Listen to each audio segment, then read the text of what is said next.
right, so I've got the recording going. First of all, thank you for filling in last week on short notice. Oh yeah, no problem. Uh, What did you think of it last week? Of the new league and everything? yeah, it was. They had a pretty good lineup. Um, I'm quick to criticize myself when I play bad. I didn't think I played too great, but we were able to fight back a little bit the last two rounds. Outscored them, but unfortunately, it just wasn't good enough. Um, Hopefully, we can bounce back this week against Kansas. Yeah, it was exciting to watch because the we lost the first two rounds, but then won the second two. So Yeah, yeah. Um, I think we did overall not too bad considering I think we were pretty big underdogs on yeah, paper. yeah, Um, wasn't it like over 100 rating point right, difference for the yeah, average? So that's all things considered not terrible. Um, should be a closer matchup this week. and for Having Kenneth Jones in there will definitely help. yeah, I'm kind of figuring out as we go along. But Yeah, should be fun though. have you ever been to It's, the Springfield club? I have not. I actually have family in Springfield too, so it's quite a surprise that I haven't been. Well, I guess actually, aren't you guys based out of like Mo State campus, or Um, do you do stuff there? Kind of. well, there's a Missouri State club, and then we kind of Okay. cooperate sometimes to put on tournaments and promote tournaments that are usually at MSU Yeah. because they have a better facility. But Yeah. I've played a few tournaments there, and I've come down to Joplin and played as well. But I've never actually been by your club in yeah, Springfield. Martin Stahl usually is the TD of those, if you remember him. Yeah. Yep. Yep. When Um, did you start playing? I started playing when I was around 11. I live in the St. Louis area, so I played in Scholastic tournaments around the St. Louis area, and then obviously the St. Louis Chess Club hosts a lot of events. I was able to do those, and then I've played in a few out of state. I've gone over to Indianapolis and stuff like Oh, okay. that. But yeah, it's just something I picked up when I was young, and I've always enjoyed it. So Yeah, I think that's the big thing. I work with a lot of kids in the Scholastic tournaments, and hmm it seems like they just have to learn something once, and then I have to learn it 4 or 5 times before it works in a game. yeah, it's crazy how young how good they get when they're Yeah, young. It's you see 12-year-olds that are 2300. It's like, oh, okay. it seems like they just get crazy on tactics, and even if they're Oh, like the yeah, I know. And they play so fast. yeah. They think so quick. Let's take a look at Kenneth's game.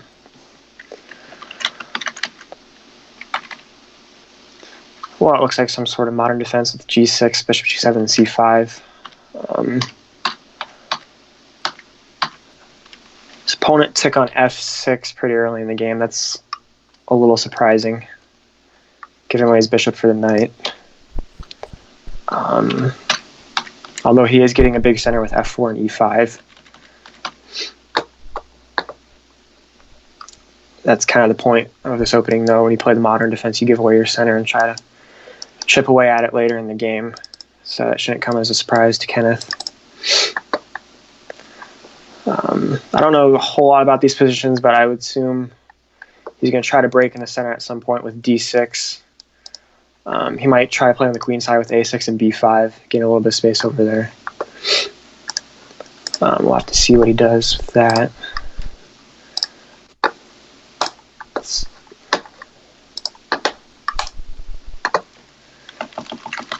And on Nisha's game, our board 4, playing Sheena Zing. Kansas is board 1. Looks like we have a French defense. Anisha's playing white in the exchange variation of it. I used to play the French as black, and I would find it annoying whenever white played the exchange, because it's kind of a more boring version of it. You expect to play like the advanced variation and get something kind of crazy or a little more complex. So it was always actually kind of annoying as black if white played this. So I don't think it's a bad choice against their board 1 to just play solid and try to get a good game. It's funny looking at the ratings. Their board one has got a 53 provisional rating. Like got a good shot by the ratings. Yeah. Let's see. It looks like all the games are in play now. See if Nathaniel got the right opponent after the late roster change. Or actually, he didn't have it. Kenneth. That's good. It's gonna be Kenneth. You're right. Okay, so yeah. he was okay. Yeah, it's a different username. I'll write that one down because I don't have it yet. And you said that's going to be like a 1900, so a little bit higher rated than what they had in there originally. Let's take a look at Isaiah's game.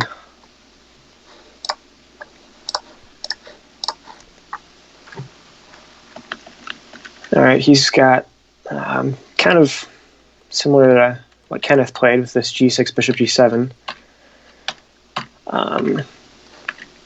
It's a little more solid. White didn't break in the center with E4. Instead, he played E3 to cement the pawn on D4. Looks like White's going in for some sort of, I believe that's like a Kali system when you try to play like this E3, Bishop D3. Although he's playing it a little different with B3. Looks like he's going to try to put his bishop on B2 to try and counteract Black's bishop on G7. So that could become an interesting game later on. C5 breaks in the center, trying to chip away that diagonal, open it up. It looks like Kenneth is up a pawn in his game now. Okay. He played queen b6 and took on b2. It's interesting. His queen could get in a little bit of trouble.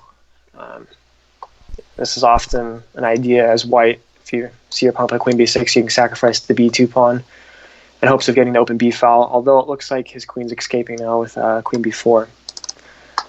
And he should be able to play queen c5 check and gain that tempo back and develop his pieces. So White's going to have a little bit of a lead in development and an edge in space.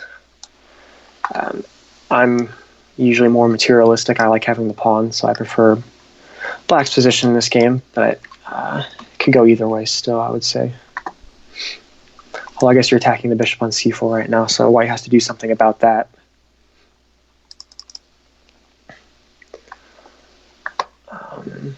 Bishop b3.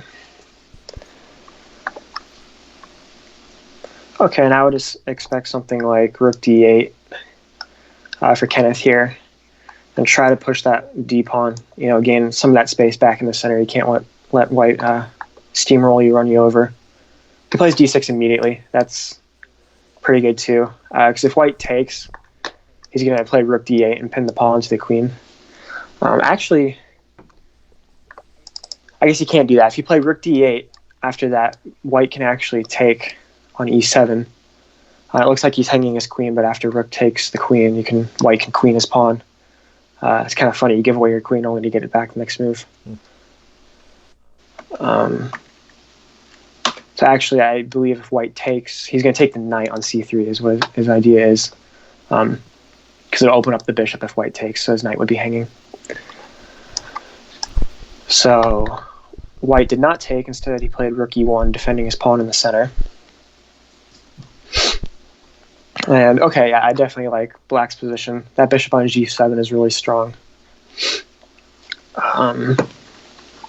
And now Black is getting his pieces out too after he played bishop g4 here. So now he's going to bring his rooks to the center. And he's just going to be a clean pawn up. And probably better pieces too. His pieces are a little more active. So that game's looking good. Okay, let's take a look. Isaiah's game, I like his position. He's got a knight on b4 and then a bishop on f5, so he's attacking White's c2 pawn twice, so White has to do something about that. You would like to play rook c1 as White and defend it with your rook, but that could possibly hang the a2 pawn. So it's not really clear what White does here. You might just push the pawn, play c4, but then you can still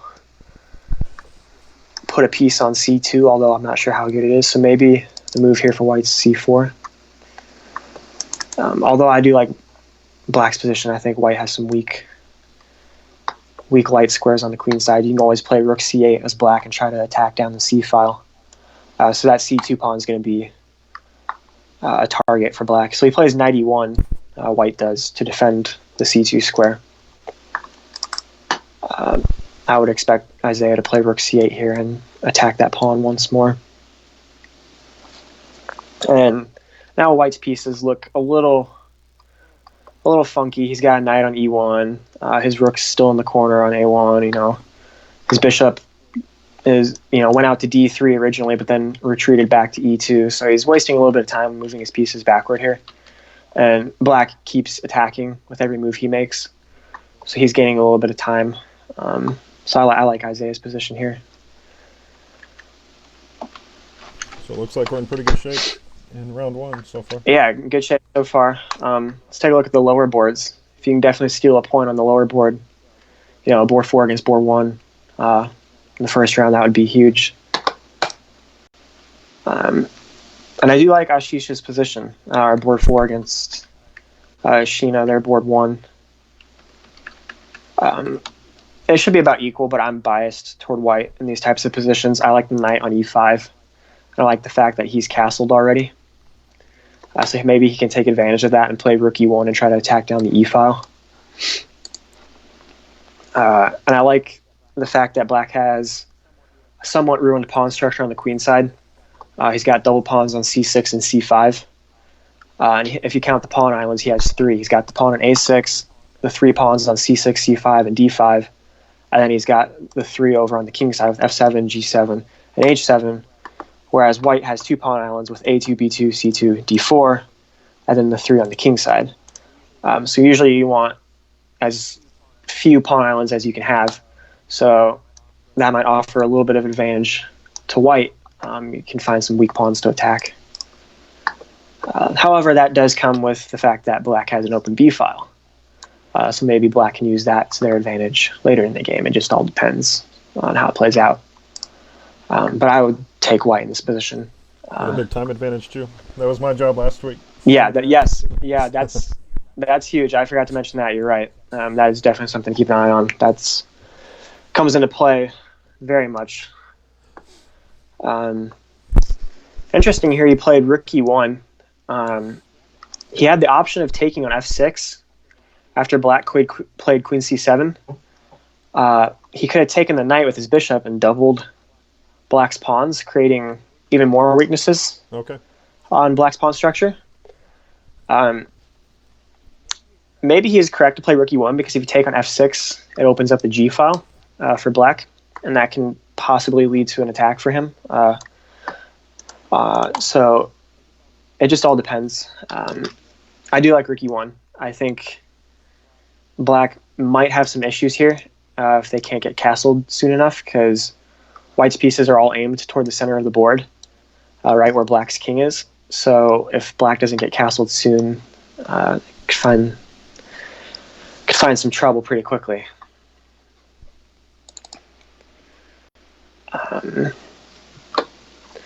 So I like that position. Let's take a look at our board 3. Nathaniel Fast against... who's their board 2? Let's see.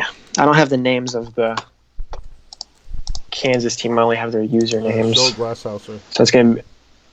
Okay, so it's going to be K Show's username. Okay. I believe he was like a 2100 or so. Yeah, is 2133.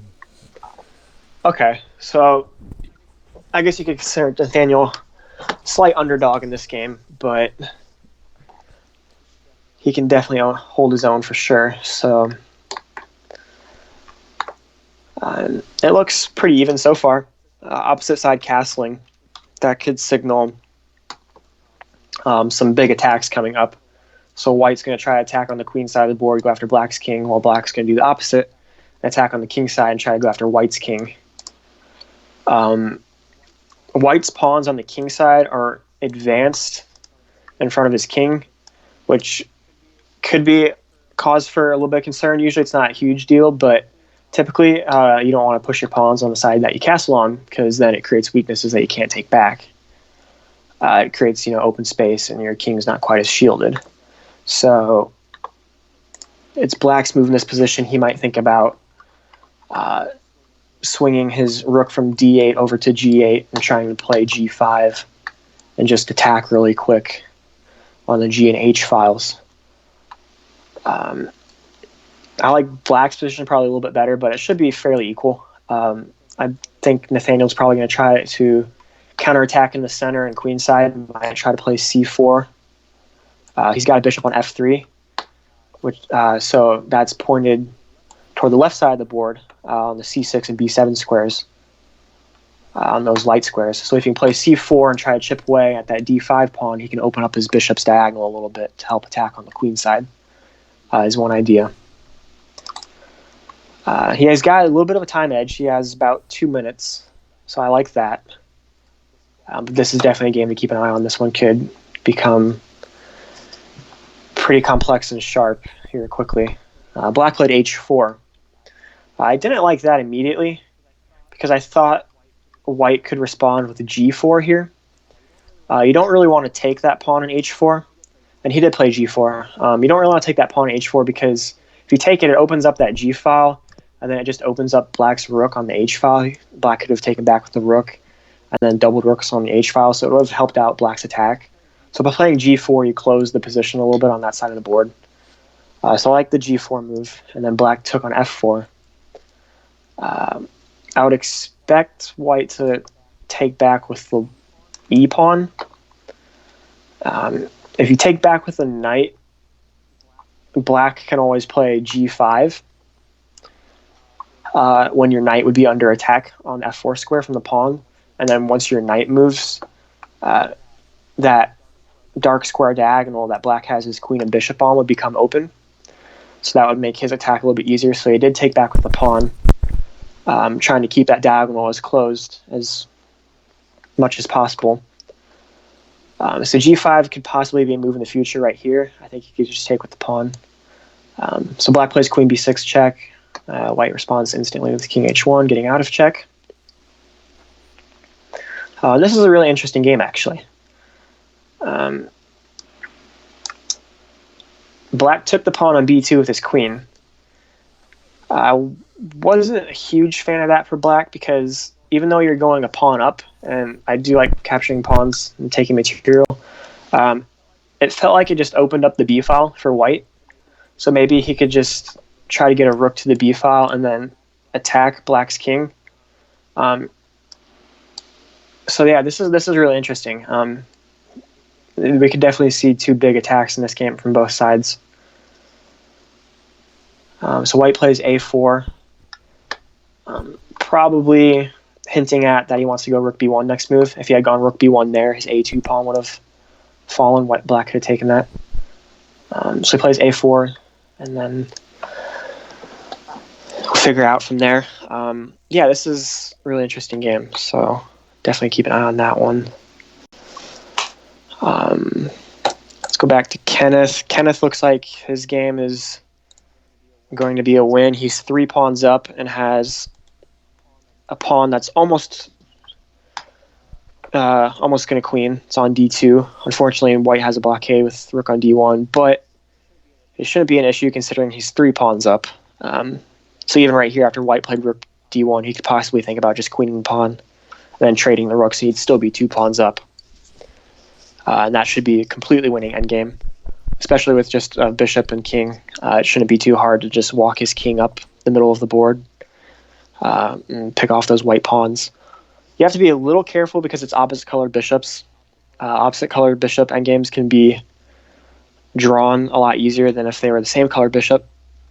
Even if you're 1 or 2 pawns up, it can sometimes be a draw. But this one looks like it should be good because white has, again, 4 different pawn islands. He's got the pawn h3, f3, c2, and a2. So his pawns can't defend each other. They're all really weak. Whereas black, all of his pawns are connected. He's got the pawn chain on h7, g6, f5, and e7. So his pawns are a lot stronger. They can all help each other when advancing up the board. So this game looks like it should be over pretty soon, and that can be a win for Team Missouri. Let's go over to Isaiah's game. It's even material, fairly even on the clocks. Isaiah has about a minute advantage. White has the bishop pair, which is considered an advantage usually, but Black's knight on e5 is really strong. It's centralized, so it has a lot of squares to jump to. So you typically want to put your pieces toward the middle of the board so they have as many options as possible. Yeah, it just looks pretty even.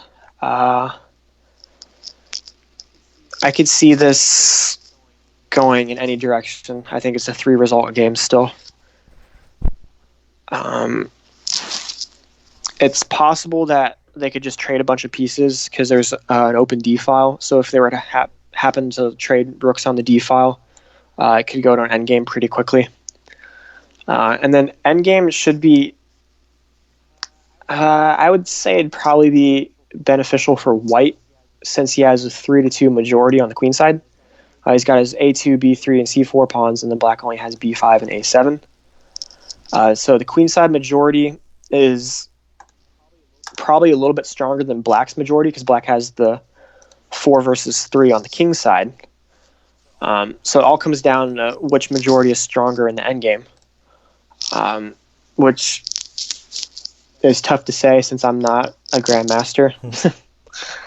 I wish I was, but so I'm not really sure who's better here.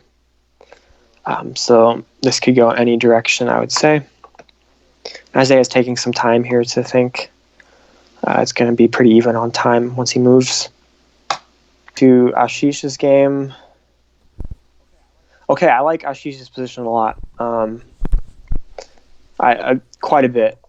This is great considering he's our board 4 and playing Kansas's board 1.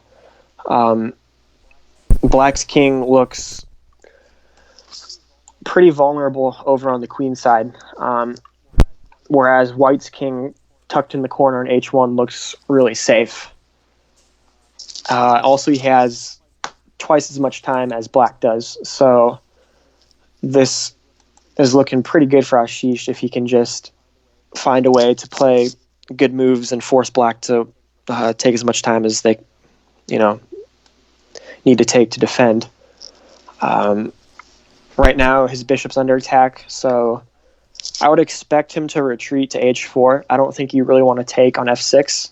I know I mentioned it earlier, but if you take now, Black can take with his pawn, and that pawn that Black would take with would then be attacking White's knight on e5, forcing White to retreat that knight. So I don't think White really wants to waste time retreating his knight, so I think he's going to retreat his bishop here. Yeah, he retreated bishop to h4. Then also he can do, exactly what he just did. He can go to f2.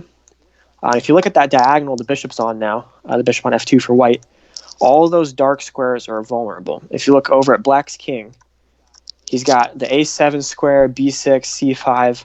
All those are really weak. So if White can play knight a4, his knight could potentially jump into the b6 square or c5 square now that it's defended by White's bishop. And you can also play something like queen d4 when his queen and bishop would be lined up on that diagonal. And then his queen could jump into a7, and then suddenly Black's king is under attack, which he just did. He played queen d4. So he's looking to play possibly queen a7 check here and start an attack. That move also defends his knight because Black just took White's pawn on f4, which was a defender of White's knight on e5 in the middle of the board. So he had to defend his knight with his queen there, so now it's defended by his rook and his queen. It's attacked twice by Black, so Black can't take just yet. Or he could, but it would be an even trade. He's not winning any material. So even though White is down a pawn, I like his position quite a bit. I think he has very good attacking chances in this game. So this will be interesting to see, especially given the time edge. He's got 5 minutes and 45 seconds versus a minute and 35. So I think that's going to help quite a bit. Black's going to have to defend And it's no easy task defending on a time pressure because you have to find accurate moves to make sure you don't just lose instantly. Whereas white can, just keep attacking things and forcing black to make the tough decisions. So this is looking good. One thing to note, black's knight on f6 is undefended. It's not defended by any pieces or any pawns. And white's queen has an x-ray on that knight. So if white were to move his knight on e5, black's knight would be under attack. So in the near future, he could probably think about moving his knight and attacking black's knight. So he could possibly take a pawn on c6 and then take on f6 is one idea. But he played knight a4 here, which I like. It's going after those weak dark squares again. Black played knight e4, centralizing his knight, trying to get it into the game as much as he can. Also, white's bishop is under attack now. And that's a very strong bishop. I don't know if you want to give that up or not. So he might be forced to retreat it all the way back to g1 next to his king. It'll be interesting to see what he does here. It's not crystal clear how you proceed with the attack. Two moves to look at are knight c5 check and knight b6. If you go knight c5 check, black would probably take with either his bishop or his knight. And then after white recaptures, he can recapture with the pawn. And then black's king would be more weak because you would put a rook on b1, which is an open file. So he did go knight c5 check. So I'm intrigued to see what black does here. Maybe black doesn't want to take. Okay, black did take. He took with the bishop rather than the knight. Okay, and here as white, you're forced to take with the pawn. Because if you take with the queen, your queen hangs because there's a knight on e4. So he took with the pawn. And then now he has this open b file. So black's king is feeling pretty exposed at the moment. And again, I keep going back to that time advantage. Like you mentioned earlier, it's a huge deal. Black's under a minute now, where white has 4 minutes. So I heard once that in blitz games and bullet games, I think like a minute advantage on the clock is supposed to be worth like a pawn or something. Oh, okay, yeah. Is something I've heard before. I don't know how true it is. It's just something I've always remembered. So, I mean, if you're going by that, white would have like 3 pawns on black. But I think the attack is worth a lot more here. I think white's going to crash through eventually, and black took a lot of time to play rook g8 there, all the way down to 27 seconds. And there is an increment, 2-second increment. So if you're quick enough, you can build up a little bit of time, but that's really tough to do when you're defending. So yeah, he went rook b1, check, black played king c8. I would expect rook b6 now, infiltrating on those weak dark squares yet again. Rook b6 would do 2 things. It would attack the a6 pawn, or actually 3 things. It would attack the a6 pawn, the c6 pawn, and it would allow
All right, yeah, well underway already. What game looks like Ashish is like in an end game already. There's like no pieces on the Are you board. kidding? Wow. a That took too long. couple rooks and a couple minor pieces. I must have traded down out of the opening. That or we took too long, but looks like it was Queen's Gambit declined exchange variation. He's against K. Yeah, it was just. Yeah, it looks like he blundered a pawn out of the opening. This B6 move by Ashish on move 7.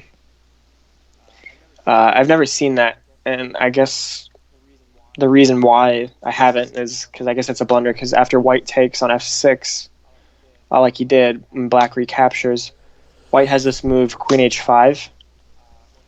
When he has two threats, he's attacking h7. So if he had another move, he could take on h7, it would be checkmate, because he has a bishop on d3 attacking h7 as well. So Ashish was forced to defend against that with g6, and then white was able to take on d5. So it looks like he blundered a pawn early in the game, and then they traded down into that. And now they're on move 19, and white is just up a clear pawn in this position. Okay, yeah, white's definitely better, but Ashish might be able to hold on because he's got a bishop on f6. So that bishop's pretty good piece. It's got a good diagonal that it's on right now. Oh, I say that and he trades it. Trades it for that knight. I'm not sure I like that move. I would have kept the bishop on the board. I think it was a strong piece. But okay, maybe he's thinking if he can trade down, hopefully he can draw the end game. But yeah, right now, definitely, I think white's for choice, being up a pawn. If we go to our board 1, Kenneth Jones. Okay, this game looks interesting. He's playing quite aggressive on his king side. He played a g4 on move 8, attacking the bishop, and played h4. So he's advancing his pawns pretty far on the king side, which is a good indication he won't castle king side, because it's so open on that side of the board now. So I would expect him to develop his queen and dark square bishop as quickly as possible, and then castle to the queen side of the board, where his king is going to be much safer than on the king side.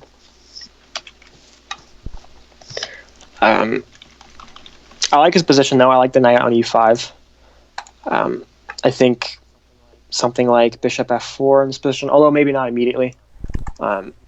If you play bishop f4 right now, black can be annoying with the move queen b4 check, when he'd be forking white's king and b-pawn.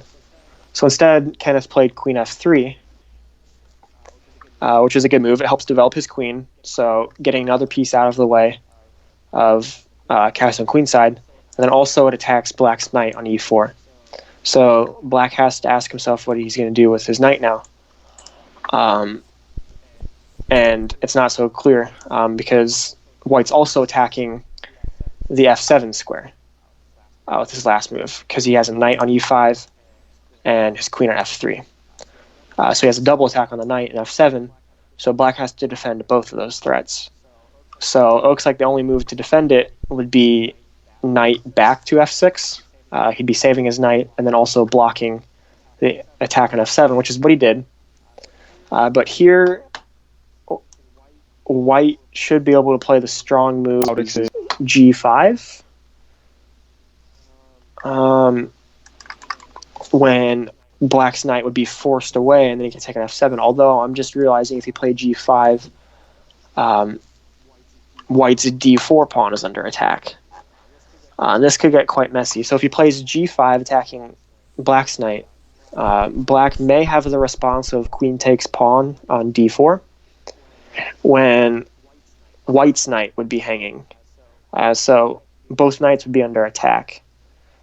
And then that gets pretty complicated. So yeah, white just plays c3 here, defending his pawn. I would have calculated that line out a bit more if I was playing, but given the position, that's probably a good move. Just keeping it solid. He definitely has all the attacking choices in this position. I think he's definitely better because now he does have the threat of g5 again, when that would be completely winning, because he would be basically winning a piece, because black wouldn't be able to move his knight because he'd be able to take an f7. So black is in some hot water here. He has some tough decisions to make. So I like Kenneth's position on board 1. Let's go to board 2. Look at Isaiah. Okay, material is even. He's down 6 minutes on the clock. Not sure how that happened. I don't know if he just was moving very slowly out of the opening, or if he perhaps accepted the challenge and had to go get water or go to the bathroom or something. But yeah, he's got 6 minutes versus 12 minutes, but I do like his position. He has some space in the center with his pawns on e4 and d5.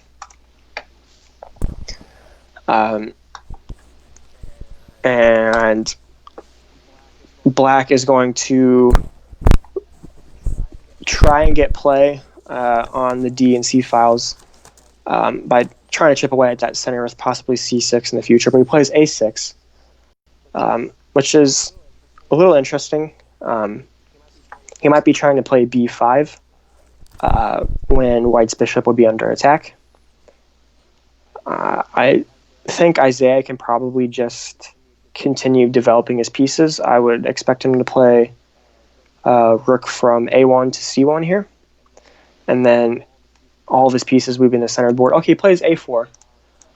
That's a good move as well. He's stopping that b5 idea from black. So black can't play b5 now because white would be able to take back with his pawn. So he's just keeping it locked down on the queen side. He's saying to black, look, you're not going to be able to advance your pawns over there. I'm not going to let you gain space. I'm going to just try and take all the space and slowly squeeze you.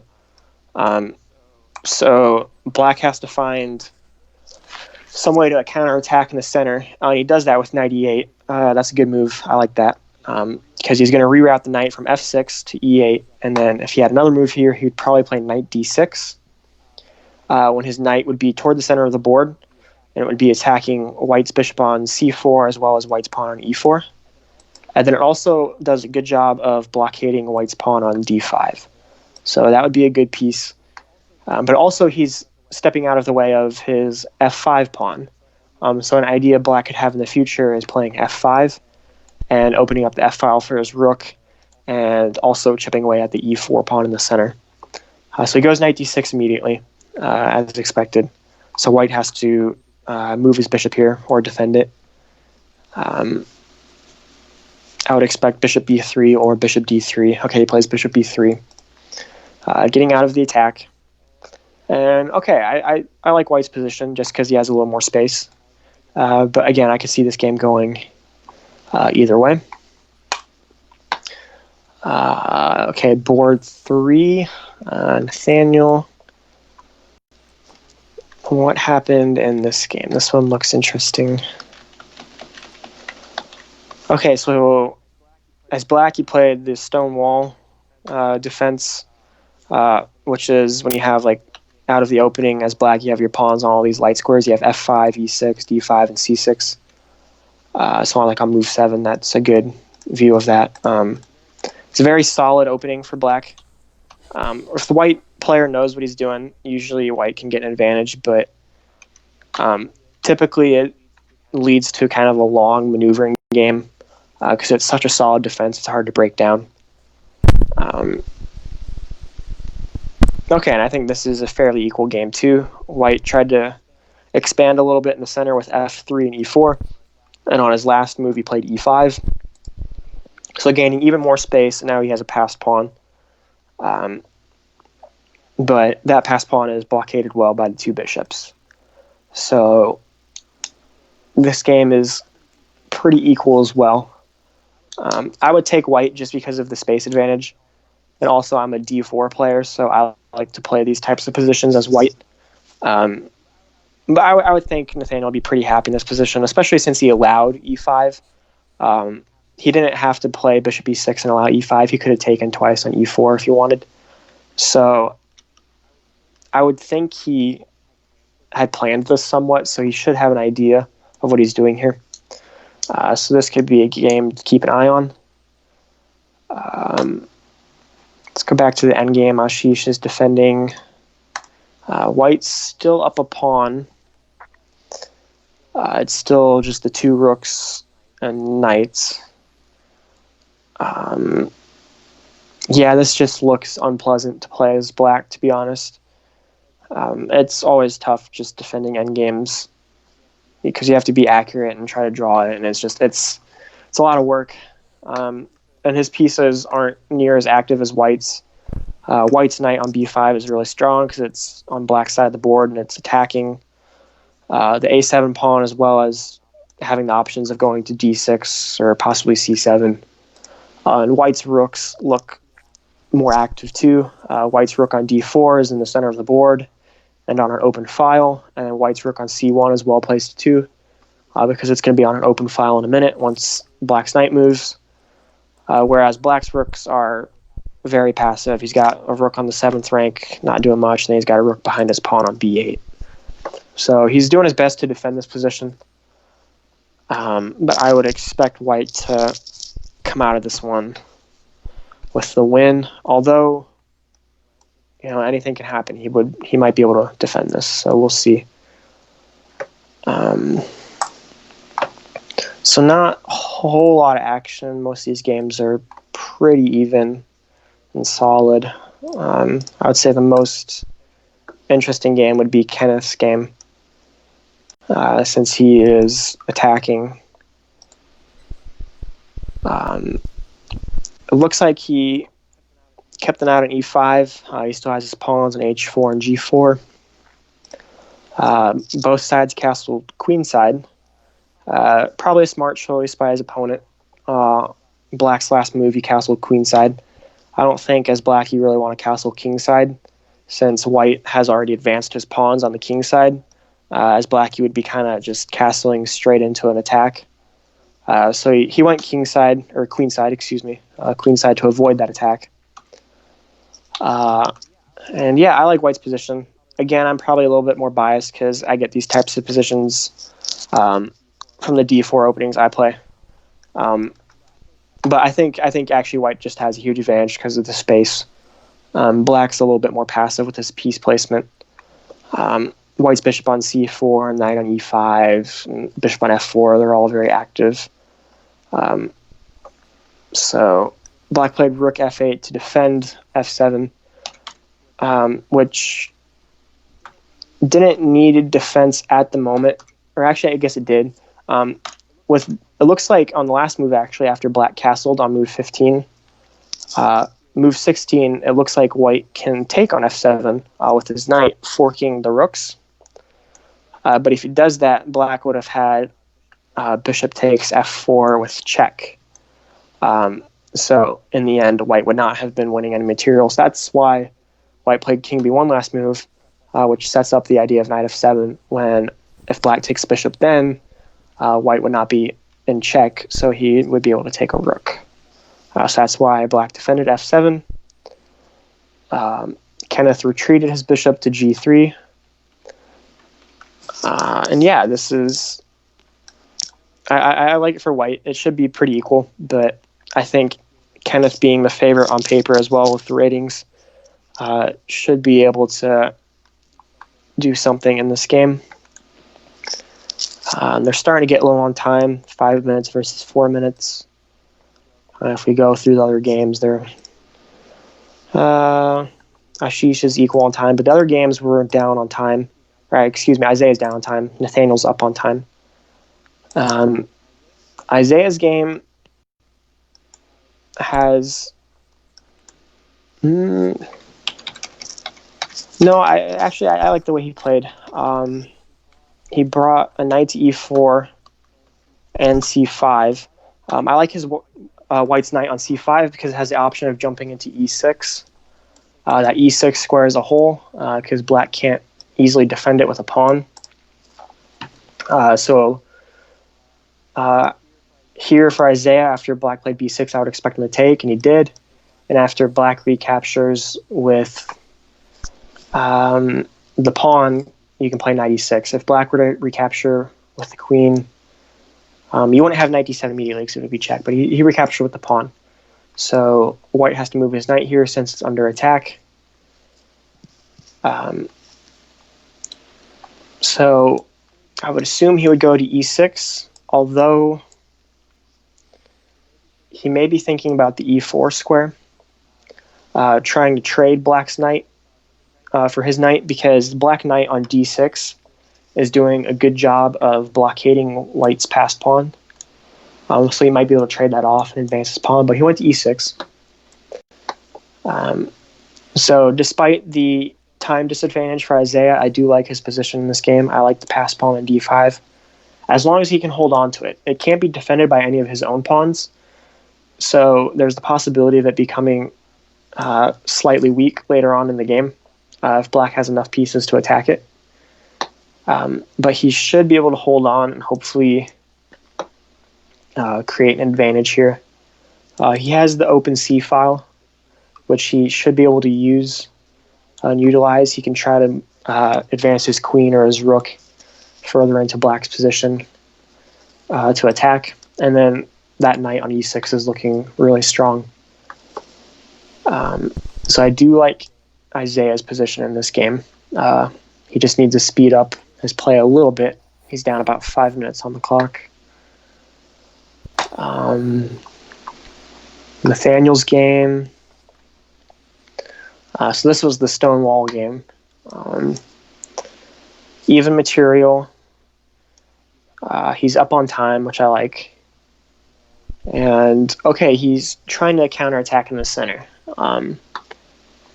It's kind of like the modern defense games from round one, where you play g6 and bishop g7 and give away your center.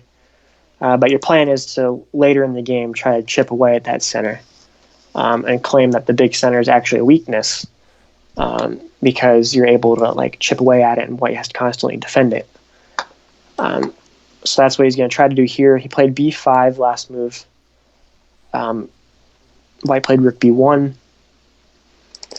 I'm not sure about that b5 move. I kind of thought the whole idea was to play c5 instead and try to open up your c file for your rook and to attack white's center. And after that b5 move, it may be a little bit harder to do. I would expect him to play a6 here, actually, because he still might be able to play c5. He can't play it immediately because if he were to play c5 right now, his b5 pawn would be hanging. So that's why I like a6 to defend his b5 pawn and allow him to play c5 next move. He played bishop f7. Okay, so he rerouted his bishop. He went from e6 to f7 to g6. And now he's attacking white's rook on b1 along that open diagonal. So white has to do something about his rook. So he played rook b2. And yeah, I like that he's playing quickly here. So if he can play another good quick move here, I'm liking his chances. I still like that a6 move for him. I wish he would defend his b5 pawn. It just seems very natural to play. I'm not sure what other moves there are to play in this position. You could think about trying to play on the king side of the board. If you had just a lot of moves, you could try to play h takes g4. And then after white recaptures that pawn, you could try to maybe play king f7 and swing a rook over to h8 to take control of the h file. But that seems like it's a little slow. You need a lot of moves to be able to do that. So he needs to find something that is pretty quick. Although he does it. He plays king f7. Maybe I just don't know what I'm talking about. So he played king f7. I would assume that's allowing his rook to swing all the way over to the left side of the board, over to h8. Oh, okay. when he can possibly think about opening up that side of the board and trying to attack white's king. So this could be an interesting game. Although his f4 pawn could come under fire, black's most advanced pawn is on f4. It's all the way over on white's side of the board. So it's a little overextended. He's going to have to worry about defending that possibly. So maybe white could think about queen d2 here, attacking it, when black would probably have to play queen g5, defending it. So that might be something to keep an eye on. The time advantage is good, 5 minutes to just under 2 minutes. So I'm liking his chances in this game. In Ashish's game, he was able to trade the knights and a pair of rooks. So he's just down a pawn now. So it's 2 versus 2 on the queen side, but 4 versus 3 on the king side. And okay, this is looking slightly better for black. Possibly a little bit better chances of drawing it now that he got a pair of rooks off the board. It's a little hard to make progress immediately as black because you want to be able to move your rook off the 7th rank and try to get it to, say, d2 and attack white's pawns. But the second you do that, black's going to be able to check you on c7 since your rook moved, and white will be able to pick off the a7 pawn. So he has to just sit tight for the moment. So he plays h4 move. White retreats, defending his 2nd rank, which I think is a slight misstep. I don't think you want to be defending as white in this position. But okay. Asish has a time advantage. So. Yep, and that's what I was just going to say. I like that a lot. So that definitely helps him. Helps give him chances to draw this game because white might panic under time pressure. Yeah,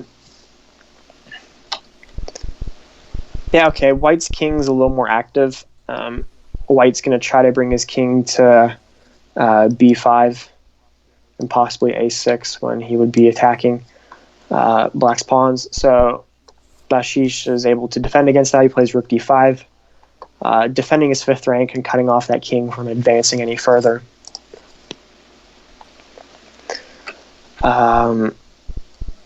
Yeah, okay, this is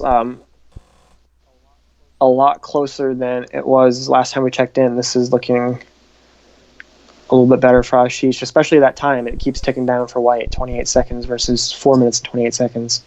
So white plays a3, just making a move. Okay, if we go back to Nathaniel's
All right. Well, looks like the games are well underway. They don't waste any time jumping into their games. They don't utilize that 10-minute break. Want the break to kind of relax a second. Yeah, the halfway through, kind of go get a drink of water or something. But all right, let's just start at board 1 again with Kenneth Jones. Okay, I've got that pulled up. I just finished finding the game. All right.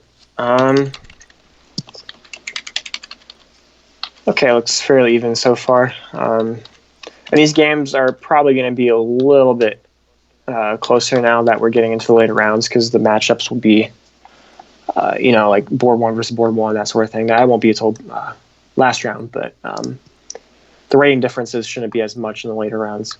So these games should be a little bit closer. But I guess anything can happen.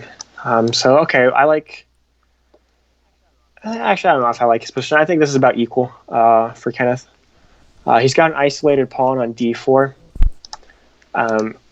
which has its weaknesses but also has its strengths.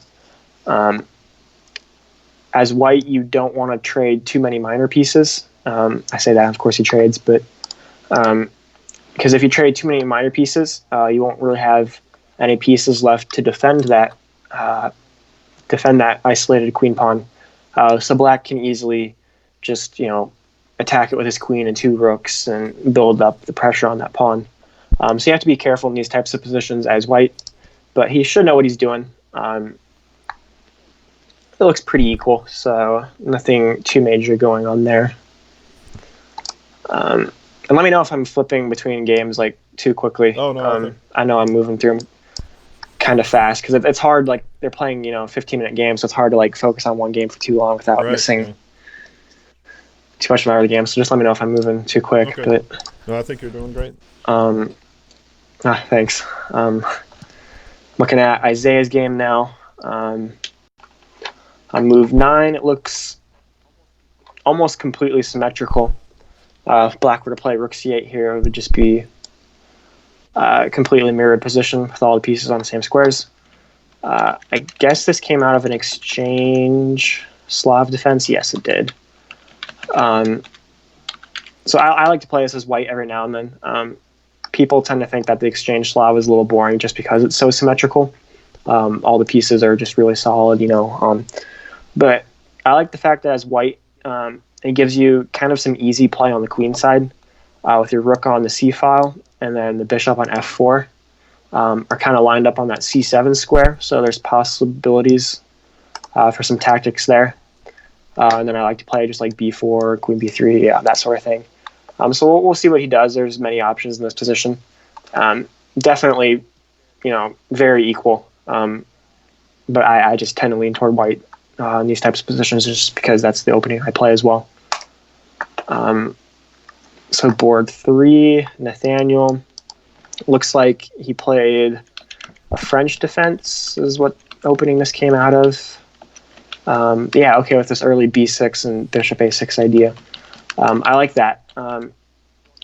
Going back in the game, it looks like he, on move 5, played b6, and on move 6, played bishop a6. I like that plan as black in this opening because it trades off his light square bishop.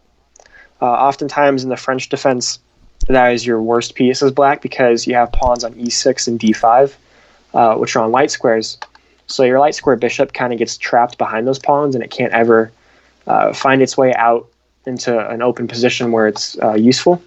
So he was able to trade off that bishop very early in the game, so it's no longer a problem. And then he continues with the normal plan of playing c5 and trying to attack on the queen side of the board. Okay, so white played this c4 move.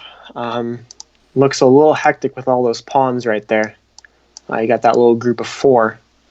and they're all attacking each other. So it's critical to kind of calculate and see what you want to do here. I'm not really sure how he's going to proceed. Okay, so he takes the c4 pawn.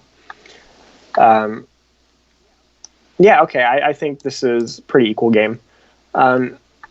It'd be nice if black could castle kingside and get his other rook into the game, because white has a slight lead in development since he has all of his pieces out. And black still has the rooks in the corners, which he needs to do something about. So I would expect him to just momentarily, any second now, try to get a rook in the game. First, he takes on d4, which I actually do like as well. He makes the pawn on c4 an isolated pawn now. So he trades knights, trading down some more pieces. And I would expect him to castle or bring a rook into the game. Next move. It's a little tricky right now because this white knight on d4 is so strong. Since it's in the middle of the board, it has a lot of options, and right now the c6 and d5 squares are looking like good outposts for that knight to jump into, since there's some really weak light squares there. c6 immediately would attack that bishop on e7, so black has to be a little careful here. It's not very clear how he proceeds. He possibly could castle kingside, and then after white just moves his knight, attacking the bishop, he can move the bishop away. But yeah, that's definitely something to keep an eye on. But I think he's doing well in this game, actually, against Nathaniel, considering he's an underdog still with the ratings. So yeah, he's got that's 1954. Okay, so not a huge underdog, Yeah, but 21-18. Oh, okay, so that's yeah. So I think he's doing okay here. I think Nathaniel actually has some problems now. Hate to say it, but that knight, white's knight on b5 is really strong. It's looking to jump into the d6 square, which is a very strong outpost because it's defended by multiple pieces from white. This queen, the rook, the bishop, and the pawn are all defending that square. So if white were to put a knight there, black could capture, but that wouldn't be an issue because white can recapture. So he does jump there immediately with knight d6.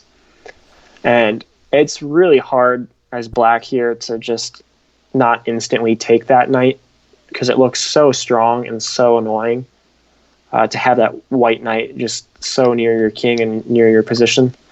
He moves his queen out of the attack. He doesn't take that knight immediately. He's probably thinking that he's going to try to put a rook on d8 and try to get a little bit of pressure down the d file on white's queen, as well as try to attack that knight on d6, try to remove it from his position. So I think white's better in this game, but Nathaniel could definitely climb back into it. Board 4 with Ashish. Okay, I like his position. It looks like it was kind of like one of those stonewall positions again, with the pawns on f5 and e6 and d5, controlling those light squares. He's got a little more space, and he's got the half-open c-file for his rooks and queen. Unfortunately, it's not super easy to attack down that c-file because the c2 pawn is defended by the bishop. That bishop's a very strong defender.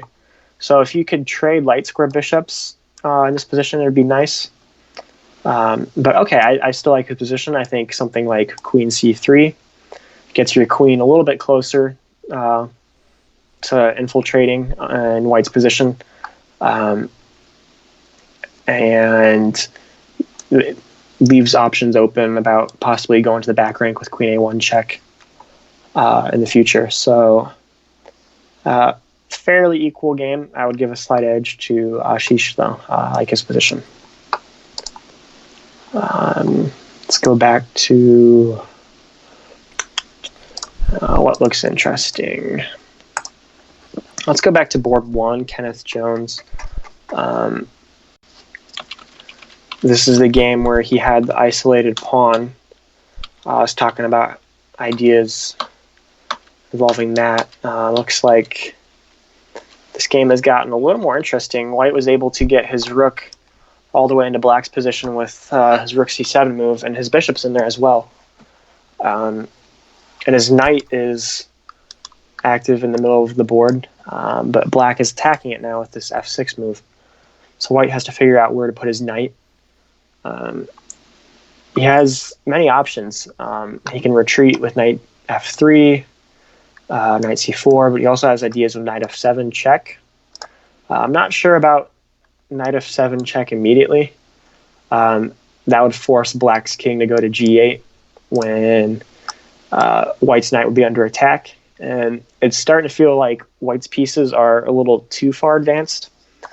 Usually, infiltrating with your pieces is a good idea, but sometimes you have to be a little careful because if they get too far into white or the opponent's position, they become harder to defend. So that might be an issue. But this is definitely getting a little bit more complex than it was a few moves ago with just the isolated pawn. He could also try to play knight c6 and just hold on to this c file. I'm not too sure. He has some options here. So it'll be interesting to see what he does with that. It should also be noted that white's a2 pawn is under attack by black's queen on d5. I'm not so sure he's worried about the pawns in this position, just because if you spend time taking pawns as black, you get into trouble because it allows white to just attack freely. But it could definitely be taken in the future if black's able to defend. So we'll have to see how that game progresses. It looks like Kenneth is taking his time here, thinking about what he should do. He's under 5 minutes where his opponent has 6 minutes. And he goes rook d7. Not a move I thought about. It's interesting. He's attacking white's queen, and I guess I just missed that move. That's actually a really strong move now that I see it. He's attacking black's queen. Black's queen has to move away now. But the problem is for black is that his queen is defending his knight on b7 and e4.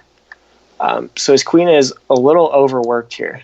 It's got to find a square that's free from attack so he can save his queen, but also defends both those knights, which seems really hard to do. So you have to look at other options here. And it looks like his only other option would be moving one of his knights to the d6 square. That way it blocks the queen from being attacked by the rook, but also then his knights would be defending each other. So it looks like black's hanging on by just a thread here. But maybe he's getting away with it after knight d6. I would expect him to play his knight on e4 to d6. Just because if you play the knight from b7 to d6, white would have the possibility of playing rook takes knight on e4, when if you take with the knight, your queen hangs, so you have to take with the queen, and then your knight on d6 hangs. So I think black's going to probably play knight from e4 to d6 here. And then I'm not sure what Kenneth is going to do after that, but it looks like he's attacking this position, so that's a good sign. And his opponent's thinking too, so he's up on time now as well. So that's good. Isaiah's game, still pretty symmetrical. That was the exchange Slav where he had the open c file and the bishop, or the half open c file. Yeah, pretty even. This is definitely a typical position out of an exchange Slav. Black has the idea of trying to get his knight to c4. On the last move, we just played knight a5. So he's looking at these light squares on b3 and c4 to bring his knight to. So Isaiah brings his knight to e5, saying, look, while you move your knight, I'm going to move my knight as well and try to centralize it and control that c4 square. So the knight on e5 is momentarily stopping that knight from going to c4. I like the knight e5 move. I think that's a good move, centralizing his knight, putting it toward the middle of the board. It can be taken by the bishop, but that is a huge concession from black if he were to take with the bishop, because then white would have the only bishop on the board, and that bishop would be very strong because it would be uncontested since black has no bishops. So black instead plays knight h5, attacking white's bishop. It looks kind of funny. He's got knights on a5 and h5 now. And kind of as a beginner, sometimes you're taught to not put your knights on the edge of the board because they have less options. You want them toward the middle of the board where they can move freely and not be trapped and have more options. But he's got both his knights on the side of the board here. They both look like decent moves. So he's trying to take this white bishop. And unfortunately, it looks like Isaiah can't save the bishop because if he goes to h4, it can be taken by black's queen. And then if he were to go to f4, it could still be taken by the knight. So Isaiah's going to be looking at other options here. I would expect him to be looking at possibly b4 in this position, moving his pawn forward and attacking black's knight over on a5. Posing a question to black as to what he's going to do with that knight. So fairly even game still. Isaiah has not a huge time advantage, only about 30 seconds. So has a big time we'll have to. Right, does he really? Oh wow! Yeah, he's got over 4 minutes. Man, he's just performing well. It looks like he's actually winning this game too. Lots of trades happened there, and it looks like Ashish is going to win again because after all those trades, he is just up full rook. Wow. So good for him. He's performing extremely well so far in these games, last week and this week. He's 3-0, so looking to go 4-0 next round. And yeah, his opponent resigns here. Very nice way to end the game from Ashish there. He plays bishop a6. The idea is if white takes that bishop, that would open up black's queen and allow it to go to the e1 square, which would be checkmate. So very nice game by Ashish. Another victory from our board 4. Definitely performing well above his rating. So that is very good to see. Let's go to our board 3, Nathaniel. Even material. This is the game where white got his knight all the way into d6, which was very annoying, but it looks like Nathaniel was able to trade it off, and he's slowly starting to fight back. I'm liking his position more and more. The reason why is because this d6 pawn, it looks very strong because it's advanced pretty far in the position, but it's going to be hard to defend it because this bishop defending it currently is doing a good job, but after black's next move, when he probably plays e5, he's going to attack that bishop, and then the bishop's no longer going to be defending that pawn. And then the only piece that is defending the pawn is going to be white's rook. So black is going to be able to slowly build up pressure on that pawn on d6 and hopefully just completely win it and be up a pawn. So I actually like this game for black now. I think he fought back well. And he has a slight time advantage too, about a minute and a half. So that's going to be big going down toward the end of the game. So I definitely like that position for us as well. And looks like, flipping back to Kenneth's game, he won on time. This was the game where he was attacking black's queen. Interesting, his opponent sacrificed the queen after that rook d7 move. I was expecting the knight to move back, but instead he sacrificed the knight, the queen. He took the knight. And Kenneth was just winning too. Kenneth was up a lot of material. His opponent didn't have a queen. So his opponent probably just threw in the towel, let his time run out instead of resigning or something like that. But 2 wins for us then, and then 2 other games that are looking pretty good. Nathaniel's going to try to win this pawn on d6. Looking at his game again. He's bringing his king toward the center. He just pushed that bishop back. After his last move, king to e6, he's attacking that pawn twice with his rook and his king. It's only defended once by his opponent's rook. So now he's able to take it, which he does, and he's going to be just a clean pawn up. And it's going to be knight versus bishop.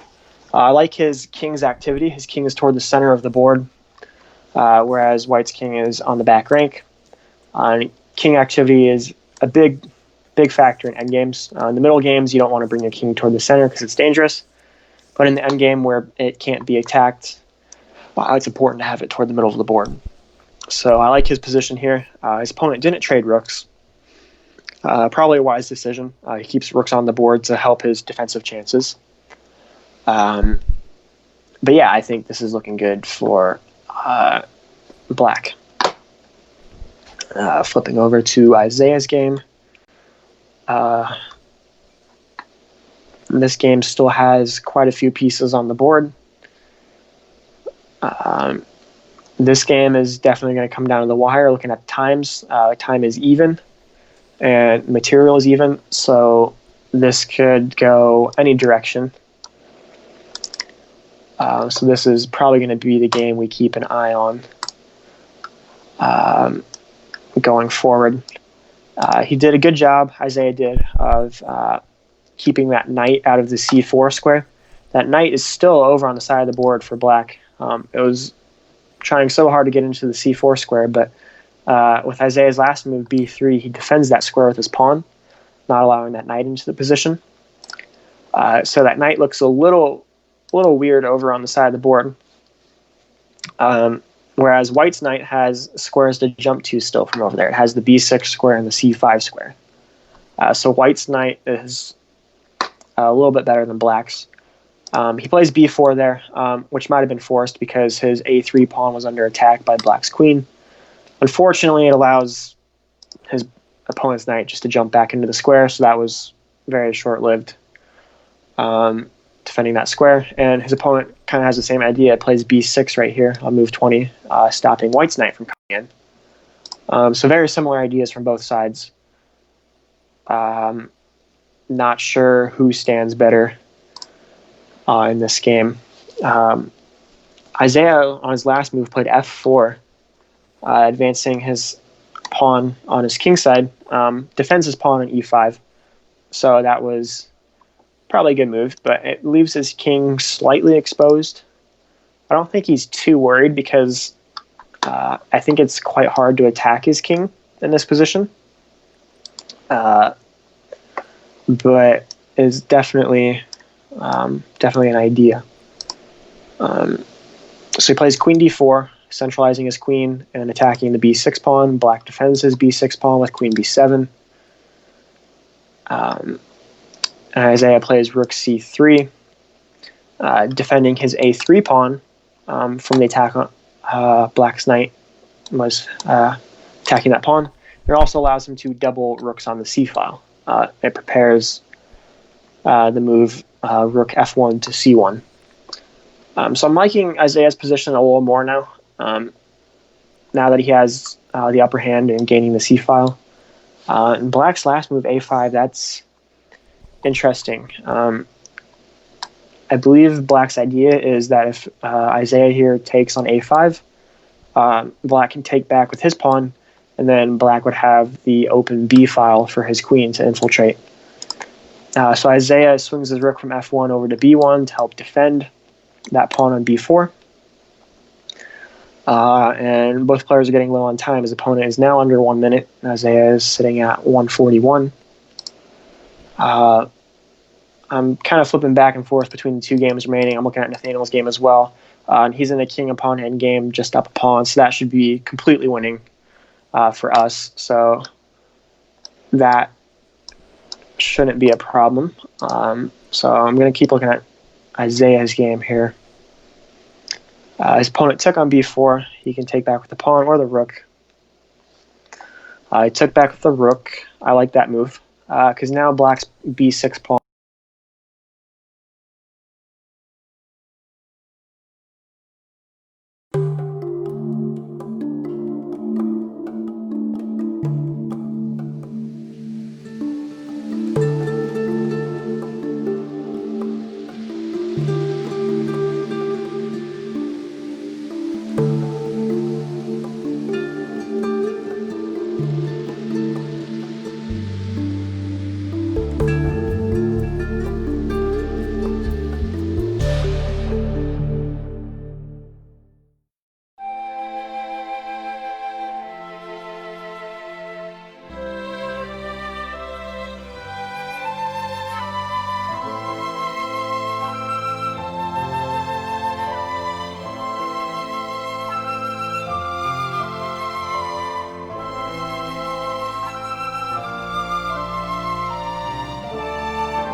let's take a look at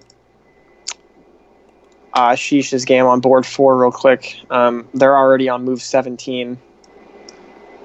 And this is going to be the round where the board 4s play each other, board 3s play each other, board 2, board 1. So this is going to be, a critical round usually. Not so much now Team Missouri has secured the win already.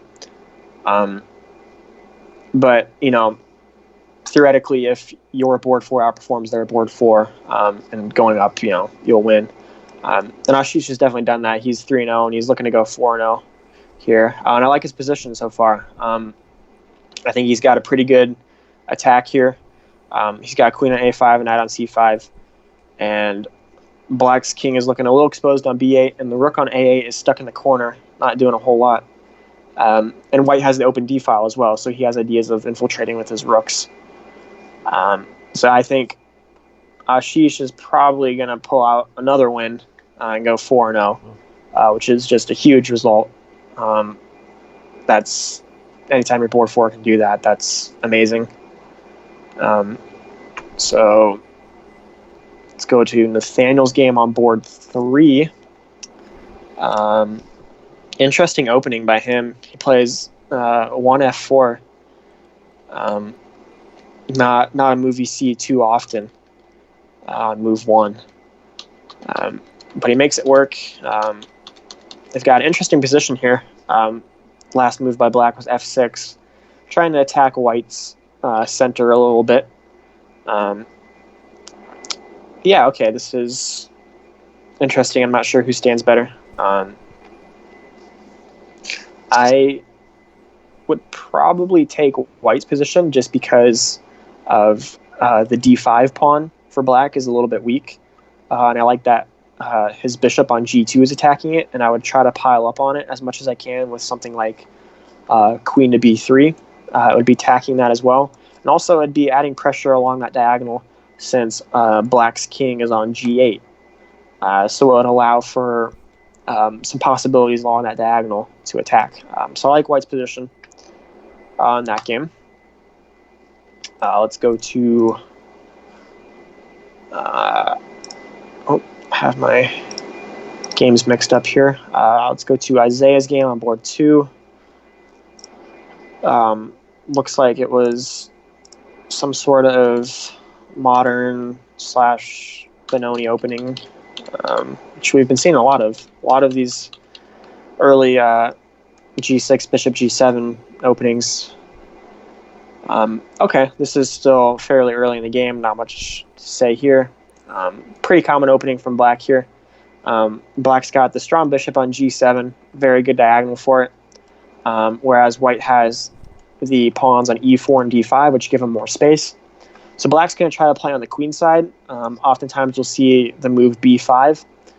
Maybe not right here because it just loses a pawn. But if he can prepare it with something like rook b8 and then b5, that's definitely one idea. Also, he has ideas of possibly putting a knight on e5, which is a good outpost. Maybe not immediately, since white would respond with f4, attacking it.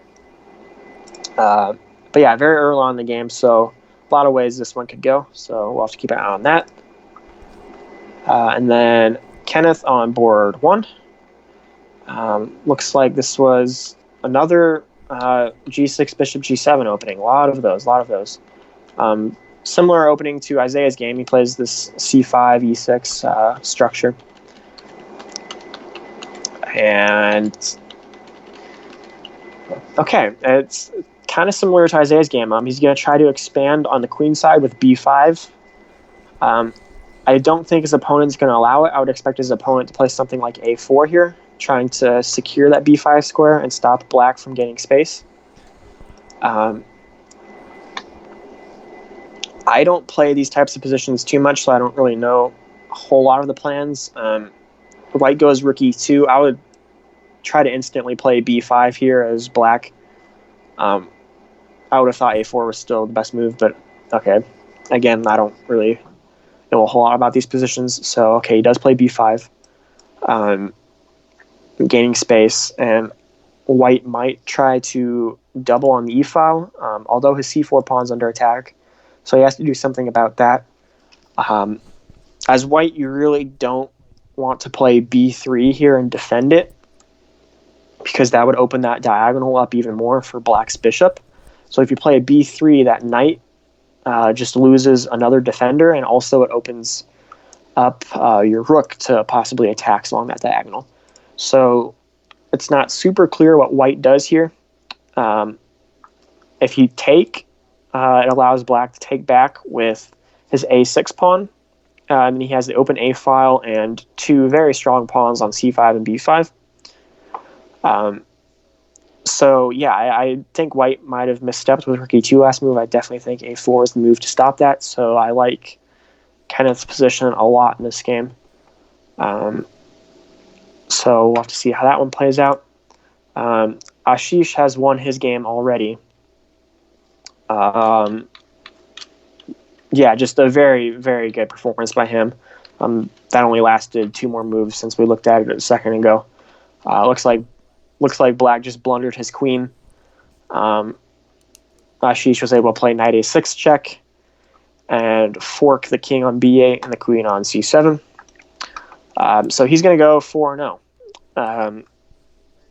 Very strong performance from him through the first 2 weeks of the season. 2.5 against a very tough Iowa team, and then 4-0 here against Kansas. So definitely a good player for our team so far. Board 3, Nathaniel, down about 3 minutes on the clock. And so that also means the gamble didn't pay off, I guess. He only made half a point, it looks like. Oh, true. Yeah, they would have been better just keeping him in there and hoping he can do something. So yeah, that's a good point. I didn't think of that.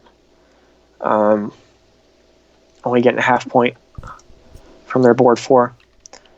What game are you on now? Okay. I'm on Nathaniel's game. Last move, bishop e6 by black, defending that pawn on d5 a little bit. Interesting position. Very imbalanced. There's a lot of pluses and minuses for both sides. Yeah, just very interesting. This pawn on e2 for white could be a weakness because it can never be defended by one of its own pawns. So white's pieces are always going to have to worry about defending it. But okay, black's d5 pawn could be a weakness, and he's got a couple weak dark squares on the king side. Fortunately, he has a dark square bishop to defend them, like f6 and h6. Could definitely be outposts for a white knight in the future. So just very imbalanced position. I would expect white to play bishop f4 in this position, get his dark square bishop out to a good diagonal.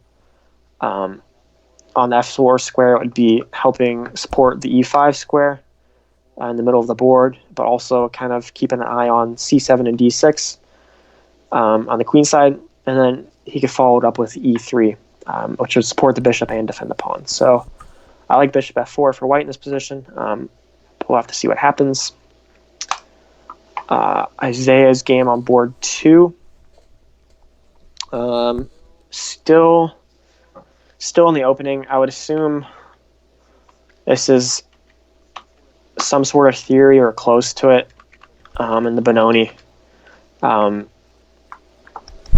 He's still trying to get in that b5 advance on the queen side. If he can get that, he has a very good position because he'll be able to advance those pawns and use the open files. But currently he can't do that for multiple reasons. If he was to play b5 right now, white could take, and then his queen would be under attack because there's a rook on a1. But also because b5 would just lose a pawn because white has the pawn on a4, the knight on c3, and the bishop on e2 defending that square. So he has enough attackers to help secure the square. Well, I guess black has 3 as well with the queen, the pawn, and the rook. But yeah, black needs one more defender to really help secure that pawn advance. So I would expect him to play bishop d7 at some point to help control the b5 square. White in this position, not sure what he's thinking. Maybe thinking about the f4 move. Pawn f4 would attack black's knight in the middle of the board and force it to go to another square, which it probably doesn't want to go to since the e5 square is a nice centralized square. He would probably have to retreat it to d7. But okay, the f4 move has its drawbacks. Once you advance that pawn to f4, you won't ever be able to use it to help support your e4 pawn, which could be potentially a weakness since black has a knight on f6 and a rook on e8. So there's a lot to think about. Pretty complex opening position here. Kenneth's position on board 1. You got the b5 move in. White went ahead and doubled rooks. Interesting that Kenneth never took the pawn on c4. Instead, he advanced it to b4 and closed up the queen side portion of the board. In an endgame, I think I would favor black, just because he has this a5, a4 idea, try and open up the a file, but okay, he instead just goes for rook trades.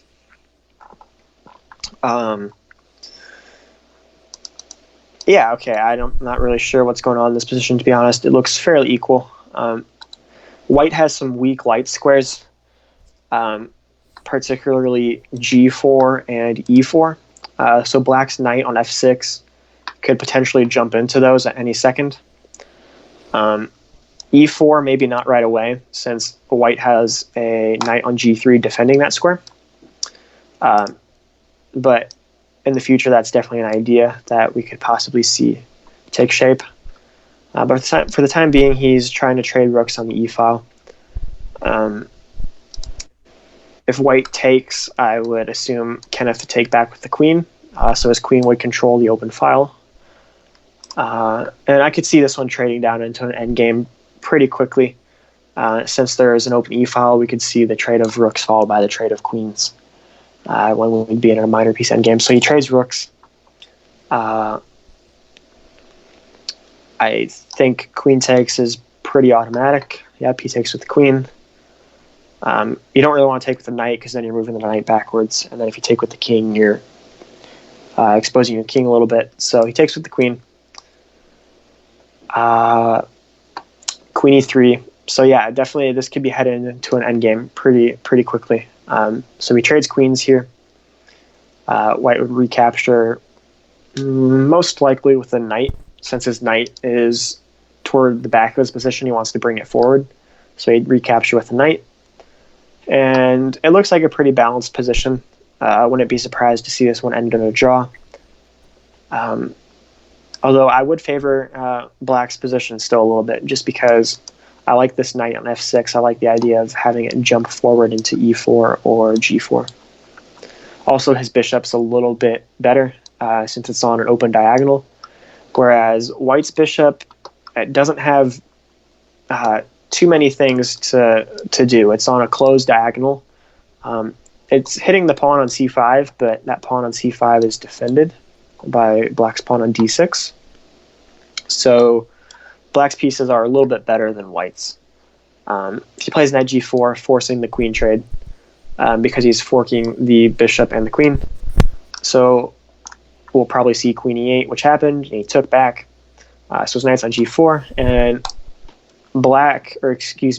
white has an option of whether or not he wants to keep the bishop with bishop to e1, or if he wants to just leave it there and let black take it with his knight. Very interesting, but I do prefer black. I feel like there should be some move that allows black to achieve a better position here. Because if white plays bishop e1 in this position, black could respond with bishop to d4, and that would be check. And then black's pieces look really strong, or at least his knight on g4 and his bishop on d4. You still have this knight on f7, which would have to find its way into the game, but his bishop and knight would be very strong. And then white would have his knight on d1 and his bishop on e1. He's kind of moving backwards, so you want to move forward. So moving backwards typically not a good thing. So white brings his knight forward, leaving that bishop available to capture, which Kenneth does take. White recaptures, and now black has a bishop, which it's the only bishop on the board, so white is going to try and put his pawns on light squares so that it can't be attacked by the only dark square bishop on the board, which he's already done on the queen side. He's got that pawn chain from a2 to d5, so he doesn't have to worry about those pawns. So maybe it's not as big of an issue as I first think, but I still prefer black's position. Yeah, okay, it's most likely a draw, but he's going to try to bring this knight in. It's not clear how he brings his knight from h6 into the game just yet, since white is controlling the g4 square. He might think about going knight g8 here, going against what I said of moving backwards, but it would be only momentarily, since his next move he'd go from g8 to f6, and he would try to bring that knight forward again. But I do like his time advantage. He's got 9.5 minutes versus 4.5 minutes, so that's looking pretty good if they ever get lower on time. Let's see, Ashish won his game. Let's look at Isaiah's game again. So I've advanced a little bit further out of that opening. I like to see that black knight on e5 still. The last move, white offered a trade of dark square bishops. Black declined, since his bishop's really strong on that diagonal. And then white attacked it with f4, attacked that knight, forcing Isaiah to move his knight. So he retreated back to d7. And, okay, this is interesting. White just played e5. It kind of looks like he gave up a pawn. I'm not too sure. Okay, he gives us f5 idea. Okay, so, right, so he took, Isaiah did, and then white plays this f5 move. So essentially it's a pawn sacrifice by white. He's down a pawn, but he's getting very strong attacking chances here. As black, you can't capture that pawn on f5, because if you do, white's going to respond with queen to g5, and that would be check. And then your king is going to get checkmated. Moving that g-pawn out of the way just opens up your king. And since there's a dark square bishop for black on h6 and a knight on g3 that can jump into the game easily, that's certainly very bad for black. So Isaiah's going to have to figure out how to defend this position. Very interesting pawn sacrifice by white. Yeah, it's going to be tough for Isaiah to defend. If he can defend, he's going to be up a pawn. That's great. But until then, he's going to have some tough decisions. Board 3, Nathaniel. I like his position. His rooks are better placed than black's, I believe. That rook on e8, maybe not doing so much since the e3 pawn is defended by white's bishop. His last move he played knight c5. Okay. Yeah, okay, with best play from both sides, this should probably be a draw, since it's even material. Okay, he gave up his pawn on b4. I wasn't sure about that because he can do what he's doing right now. He took that bishop after black recaptures. He can bring his rook down to the back rank to c8 here, like he just did. Okay, and he's actually 2 pawns down. I guess I miscounted earlier. I thought he was only 1 pawn down. So that's interesting. Interesting pawn sacrifice by white here. He gave up the pawn to try and get his rook to the back rank to offer some attacking chances. Whether or not it's good, I'm not too sure. It looks like black should be able to defend this. And an idea of when you're always up material but defending is that if he can give back some of the material to help defend, it's always a good idea, because like if you're up a couple pieces and you give up one piece, and then you're completely fine. You're still up, the other piece. So often giving up material back isn't a terrible idea.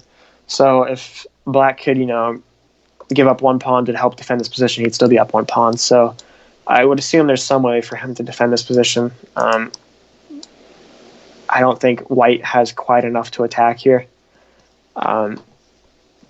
So I would suspect black to be better in that game.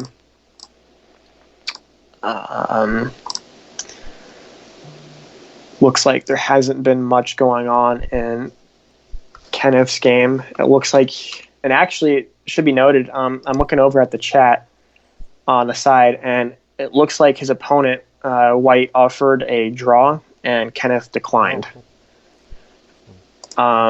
So you would suspect Kenneth to be feeling confident in this position.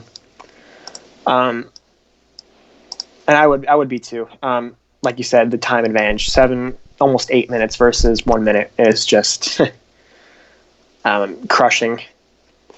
And black has the idea of now moving his knight like he did to d7, and he's going to bring it over to the b6 square and try and play a4 and try to get it in a pawn break.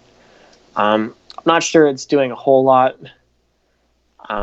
because white doesn't really have to react. As white, you don't want to take that if he ever does play a4. You just want to sit tight. But, okay, white's just not moving here. Down to 39 seconds now. Played h3. Okay, with the idea of trying to expand on the king side, maybe, supporting the g4 advance.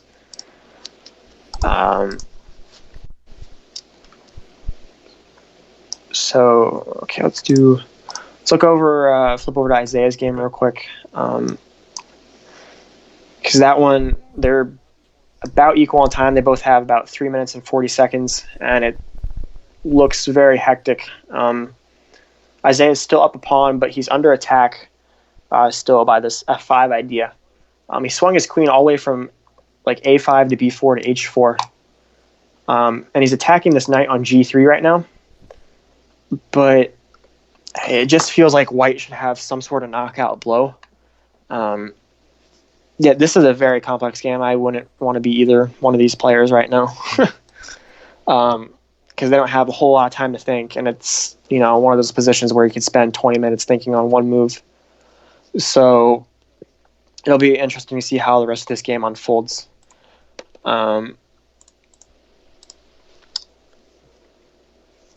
Looking at Nathaniel's game,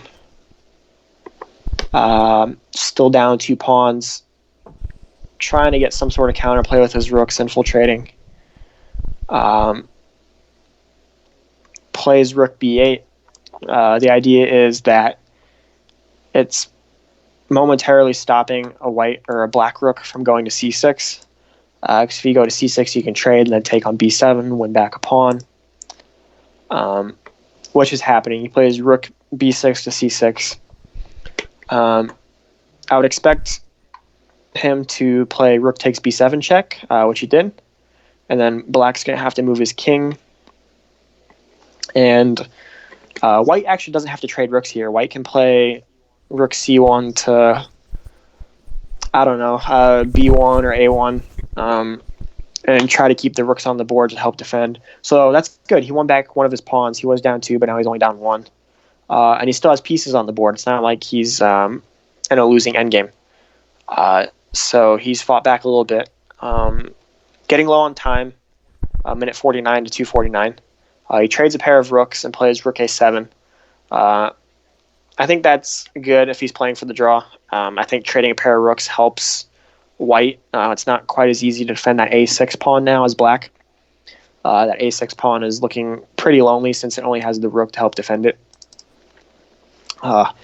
And white might think about playing bishop f1 here, which he did play, attacking that pawn on a6. Now black looks forced to play a5 to defend that pawn. And then white's bishop might be able to come back into the game. It wasn't doing a whole lot over on g2. But now it's going to try and swing all the way over to the left side of the board, over to the queen side, and get back into the game. So maybe black plays a5 here. You can play bishop b5 and attack that rook.